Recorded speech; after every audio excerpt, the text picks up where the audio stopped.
Bonjour, Karine Michalon, j'ai 48 ans. J'habite le Haut-Bréda à la Ferrière depuis bientôt une vingtaine d'années, où j'enseigne le yoga. J'enseigne également à Alvar pour l'association Yoga Club Alvar et pendant les vacances d'été et d'hiver au Pléné. J'ai un parcours scolaire musical et artistique. Un matin, j'étais à l'école et l'après-midi au conservatoire où j'ai appris le solfège, le violon, l'histoire de la musique, la chorale et l'expression corporelle. Ensuite, je me suis dirigée vers le médical où je suis devenue assistante dentaire et en implantologie. Le yoga, je l'ai découvert, je devais avoir 13 ou 14 ans, par le biais de ma grand-mère qui a pratiqué pendant de longues années le yoga. Elle vient de fêter ses 99 ans d'ailleurs, et elle fait toujours ses petites flexions avant, c'est juste formidable. Et plus tard, j'ai rencontré différents profs de yoga, différents enseignants qui m'ont accompagnée dans la pratique et j'ai décidé de me former pour enseigner à mon tour. Donc mon travail en fait, c'est d'enseigner des techniques respiratoires et de méditation. Et puis des postures physiques dans lesquelles on retrouve toutes les caractéristiques de vie. Voilà, tout en respectant la biographie et la biologie de chaque personne.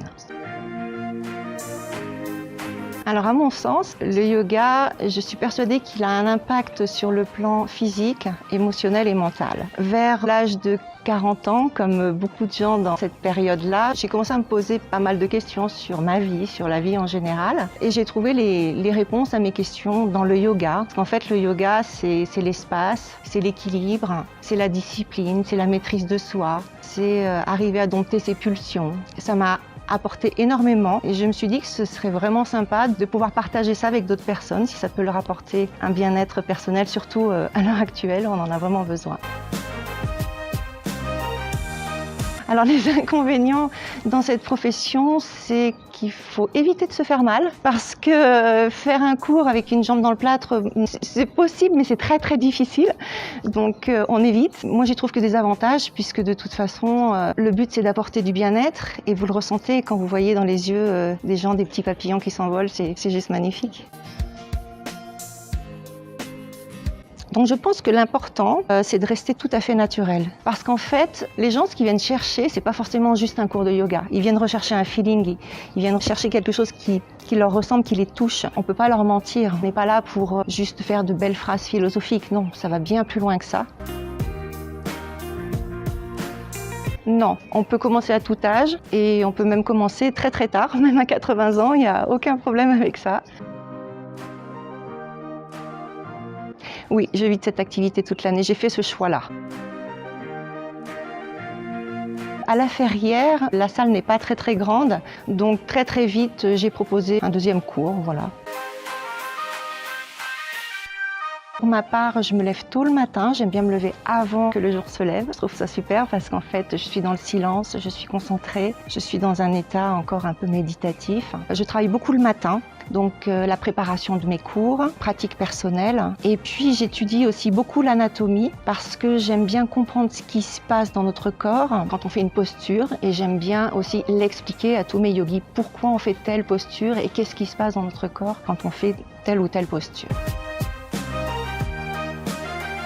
Au départ, en fait, sur le plan sanitaire, pas grand-chose de changé puisque de toute façon, je désinfectais déjà tout le matériel. On a ajouté évidemment le gel hydroalcoolique pour les mains et pour les pieds et j'ai espacé un petit peu plus les tapis les uns des autres. Bien sûr, on arrivait avec le masque et sur le tapis, on retirait notre masque. À l'heure actuelle, on ne peut plus travailler en salle, donc je suis passée au visio.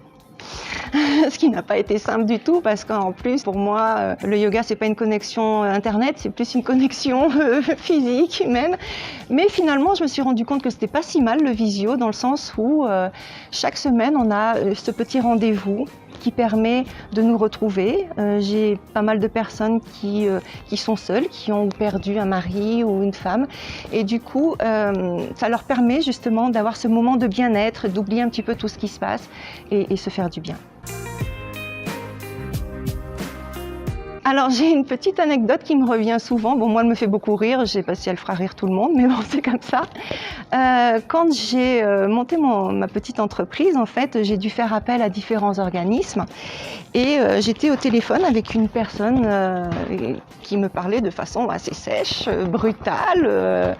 Donc j'étais pas forcément très à l'aise, je me disais vivement que ça se termine. Et puis sa dernière question, et c'est dommage parce qu'elle aurait dû commencer par là, elle m'a dit d'une façon vraiment très sèche, mais c'est pour quel type de métier, qu'est-ce que vous faites? Alors je lui dis, prof de yoga. Et là d'un coup, blanc, j'ai rien entendu pendant quelques secondes. Allô?